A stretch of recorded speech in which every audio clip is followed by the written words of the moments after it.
തമ്പിയുടെ അപർണയുടെ അടുത്തേക്ക് പൊന്നു വരികയാണ്. അയ്യോ കേക്ക്, ഇന്ന് ആരുടെ പിറന്നാളാ ചെറിയമ്മേ? പൊന്നുവിനോട് ആരും ഒന്നും പറഞ്ഞില്ലല്ലോ എന്ന് പറയും. അപർണ പറയും, ഇത് പിറന്നാളല്ല, ഒരു വിജയാഘോഷത്തിൻ്റെതാണെന്ന് പറയും. ഞങ്ങളൊരു കള്ളക്കേസിൽ നിന്ന് രക്ഷപ്പെട്ടതിൻ്റെ ആഘോഷം, ആർക്ക് വേണമെങ്കിലും പങ്കെടുക്കാം എന്നിങ്ങനെ അപർണ ഉറക്കെ വിളിച്ചു പറയും.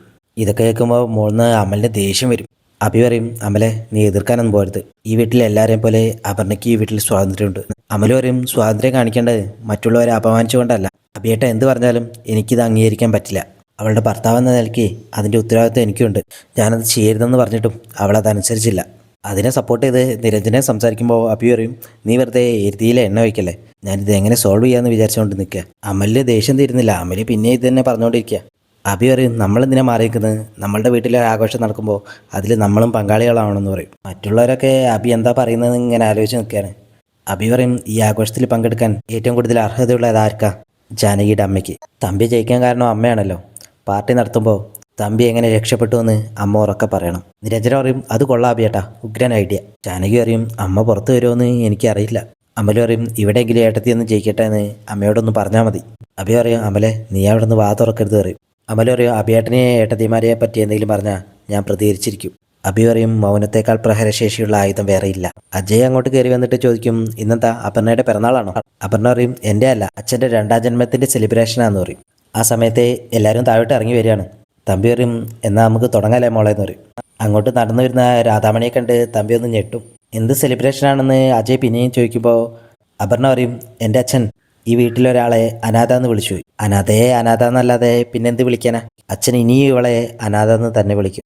ഇത് കേട്ടിട്ട് അമലൊന്ന് ചൂടാകുമ്പോൾ അഭി തടയും. അതിൻ്റെ പക വീട്ടാൻ ഇവളെ എവിടുന്ന് ഒരു സ്ത്രീയെ കൊണ്ടുവന്നിട്ട് പീഡിപ്പിച്ചു എന്ന് പറഞ്ഞ് കള്ളക്കേസ് കൊടുത്തു.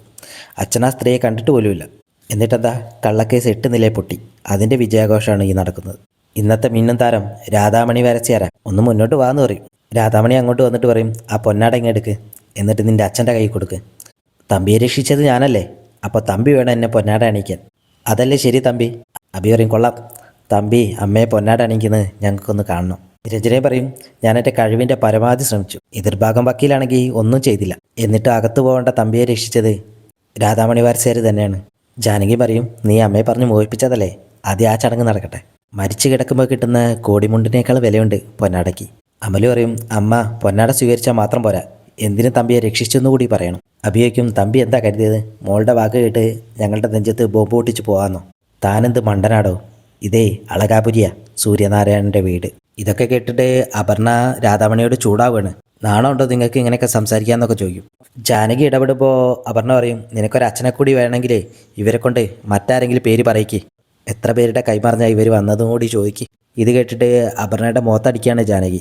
അമല് പറയും, നിന്റെ തന്തയുടെ മരണാനന്തര ചടങ്ങ് നടത്തേണ്ടത് അളകാപുരി വെച്ചല്ല, എടുത്തോണ്ട് പോടി നിന്റെ വീട്ടിലേക്ക്, അവിടെ കൊണ്ടുപോയി ഇയാൾക്ക് വായ്ക്കരിയെ വെച്ചുകൊടുക്ക്.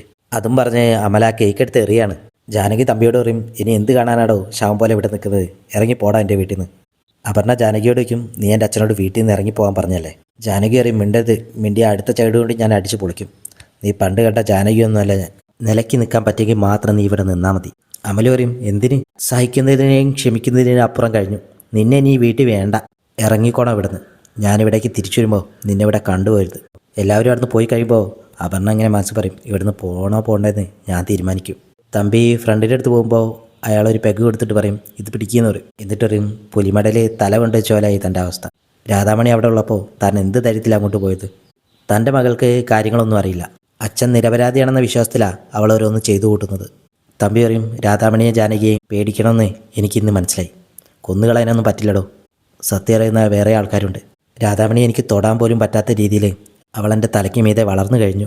രാധാമണിക്ക് വേണമെങ്കിൽ തന്നെ ജയിലിലേക്ക് അയക്കായിരുന്നു. മകൾക്ക് ജന്മം കൊടുത്ത ആളോടുള്ള ഔദാര്യാടോ അവർ ചെയ്തത്. തമ്പി വയ്ക്കും, താനെന്താ പറഞ്ഞ്? താനിപ്പോഴും വിചാരിക്കുന്നത് തൻ്റെ ഭീഷണി ഭയന്നാ അവരങ്ങനെ പറഞ്ഞതെന്നാ. സത്യം അതല്ല തമ്പി. തമ്പിയെ രാധാമണിക്ക് തനിച്ച് പുറത്തു വേണം. വല്ലാത്തൊരു പ്രതികാരം അവൾ ചെയ്തുകൊണ്ടിരിക്കുന്നത്. ഇതൊക്കെ കേൾക്കുമ്പോൾ തമ്പിക്ക് ചെറുതായിട്ട് പേടിയാവും. തന്നെ ഒരു പിടി ഭസ്മമാക്കി കാറ്റി പറത്താനുള്ള കരുത്ത് ഇന്നവർക്കുണ്ട്. തൻ്റെ 2 മക്കളും ഒരു വീട്ടിലെ മരുമക്കളാണ്. കേമത്തം കാട്ടി നടക്കുന്ന തനിക്കിപ്പോഴും അറിയില്ല താനൊരു ത്രിശങ്കു സ്വർഗത്തിലാണെന്ന്. തമ്പി പറയും, ഓടോ താൻ ഇനി ഒരാക്ഷേപം വേണ്ടരുത്. ജാനകി അബിയോട് പറയും, അമലിനെ ഒന്നുകൂടി വിളിച്ചു നോക്കി, അവൻ ഈ രാത്രിയിൽ എങ്ങോട്ടാ പോയതെന്ന് അറിയില്ലല്ലോ. അബി പറയും, സ്വിച്ച് ഓഫായ ഫോണിലേക്ക് വിളിച്ചിട്ട് എന്ത് കാര്യമാണ്? നിരഞ്ജന അങ്ങോട്ട് വന്നു വയ്ക്കും, അമൽ ഇതുവരെ എത്തിയില്ലേ? ജാനകി ഇല്ലയെന്ന് പറയുമ്പോൾ നിരഞ്ജന പറയും, അപർണയ്ക്ക് ഒരു കുലുക്കമില്ല, ഞാൻ വെറുതെ അവിടെ പോയി നോക്കിയപ്പോൾ അവൾ വാതിൽ കുറ്റിയിട്ട് ഉറങ്ങാണ്. അഭി പറയും ഇനി നമ്മൾ പറഞ്ഞാലൊന്നും അമല് കേൾക്കുമെന്ന് എനിക്ക് തോന്നുന്നില്ല. ക്ഷമയുടെ നെല്ലിപ്പലൊക്കെ അവൻ കണ്ടു. അപർണ ബാഗ് എടുത്ത് താഴോട്ട് വരുമ്പോൾ അഭി ചോദിക്കും ഈ രാത്രിയിൽ എങ്ങോട്ടാ? അപർണ പറയും എന്നെ ഇവിടെ കണ്ടെത്തുന്നതല്ലേ അമല് പറഞ്ഞത്, ഞാൻ എൻ്റെ വീട്ടിൽ പോകാന്ന് പറയും. അഭി പറയും നീ അകത്ത് പോ, ഈ വീട്ടിൽ നിന്ന് രാത്രിയിൽ പെണ്ണിറങ്ങിപ്പോവാൻ ഞാൻ സമ്മതിക്കില്ല. അപർണ പറയും എനിക്ക് ആരുടെ സമ്മതം വേണ്ട, ഞാൻ എൻ്റെ വീട്ടിലേക്കാണ് പോകുന്നത്. പക്ഷെ ഞാൻ തിരിച്ചു വരും, ഞാൻ ജയിച്ചെന്ന് തോന്നുമ്പോൾ. എന്നെ വേദനിപ്പിച്ചവരുടെ കണ്ണീര് കാണാതെ ഞാൻ ഈ വീട്ടിൻ്റെ പടി ചവിട്ടില്ല. നീ കാത്തിരുന്നോ, നീ ചങ്ക് പൊട്ടി കരയുന്ന ദിവസമാണ് വരാനുള്ളത്. ജാനകി വയ്ക്കും ഇനി ഞാൻ കരയാൻ എന്താണ് ഉള്ളത്, എന്നെ പേടിപ്പിക്കാനൊന്നും നീ വരണ്ട. എങ്കിൽ കാണാന്ന് പറഞ്ഞ് അപർണ അവിടുന്ന് ഇറങ്ങാണ്. അമല് ആ സമയത്ത് അങ്ങോട്ട് വരികയാണ്. അഭി ചോദിക്കും നീ എങ്ങോട്ടാണ് പോയത്, ഫോണും സ്വിച്ച് ഓഫ് ആണല്ലോ എന്ന് പറയും. നിരഞ്ജന പറയും അപർണ അവളുടെ വീട്ടിലേക്ക് പോയി എന്ന് പറയും. ഇത് കേട്ട് ചിരിച്ചുകൊണ്ട് അമല് ചോദിക്കും സത്യമാണോ ഈ പറയുന്നത്? ജാനകി പറയും അതെ, തിരിച്ചു വരും എന്ന് പറഞ്ഞാൽ പോയത്, എൻ്റെ കണ്ണീര് കാണാൻ പോയതാ. ജാനകിയുടെ കണ്ണീര് പറ്റിയത് അവൾ അറിഞ്ഞിട്ടില്ല.